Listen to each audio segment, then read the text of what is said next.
Мына жол чарба департаменти Жумаш Асанович. Сиз жолду жакшы билесиз, кайсы жерде эмне салыш керек. Биздин азыркы убакта Минтрансқа караган көптөгөн жолдорубуз негизинен бүтүп калды. Депутаттардын жардамы менен, сиздердин жардамыңыздар менен. Азыр эми мына ички жолдорго өтүшүбүз керек болуп атат. Жол фонду мыйзамы кабыл алынып атканда ушул ички жолдорду дагы биз асфальттасак болот ушул жол фондунан деп концепцияда айтылган эле да. Ушул ички жолдорду кандай тартипте киргизебиз? Баарыңыздарга белгилүү болгондой, былтыркы жылы дагы ушу алдыда койгон маселенин баарын аткардык.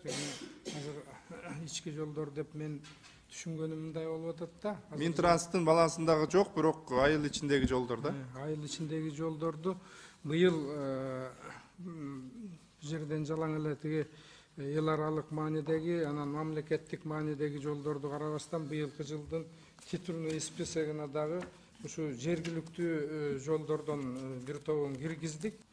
Ошого бир өзүңүздөр ошо жерлерде деуларыңар бар да.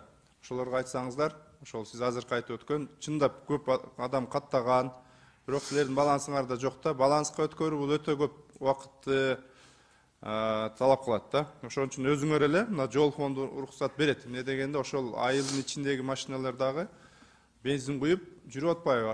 Ошолордун куйган бензинден акциздин 50% жол фондуна түшүп атат. Аларда мындай логически алганда аларда акылуу да. Эмне дегенде жол фондуна акча төлөп атат да куйган бензинден. Ошон үчүн бул немени силер көбөйтүңүздөр. Менин сунушум азыр ушул жергиликтүү маанидеги жолдорду жол фондунун эсебинен кайсы жолдорду курабыз? Мен баарын алгыла деген жокмун. Мындай негизгиси айылдарда көп каттаган, чындап элдерге ыңгайсыздык жараткан жолдорду кошуңуздар. Боло ушул сиздин айтканыңызга туура. Жол фонду түзүлгөндөн кийин бардык эле белгилеп кеткендей айыл өкмөттөрүнүн жолдорду оңдогонго мүмкүнчүлүгү жок деп туруп, бирден бир өзүңүздөр колдоп берген мыйзамдын негизги ошол жолдордун баарын алуу болгон. Азыркы мезгилде министрлик тарабынан жердеги жол мекемелерине ошол биздин баланстагы эмес айыл өкмөттөгү жолдорду тактоо боюнча тапшырмалар берилди. Мен бир-эки жолду айтайын. Мисалы мына Шарк айыл өкмөтүндө Маданият деген айыл бар. Бул оштон чыга бергендеги айыл. Бирок ушул айылды аралап өткөндөн кийин дагы ар жакка бир 6-7 айылга барат да. Ошол жерде 3,2 километр асфальт басыш керек болуп атат. Элдин суранычы негизги жол да ушул айылды аралап өткөн. Ушуну жазып алсаңыздар. Анан Акташ айыл өкмөтүндө Жылкелди Акташ деген 3 километр ушу Минтранстын балансында карайт. Бул жолдагы жамала берип ошо жүргөнгө болбой калды да. Ушуну дагы эске алсаңыздар 45-ДУга карайт. Калган мен кайрылган жолдорду киргизипсиздер, ыраазычылык билгизем.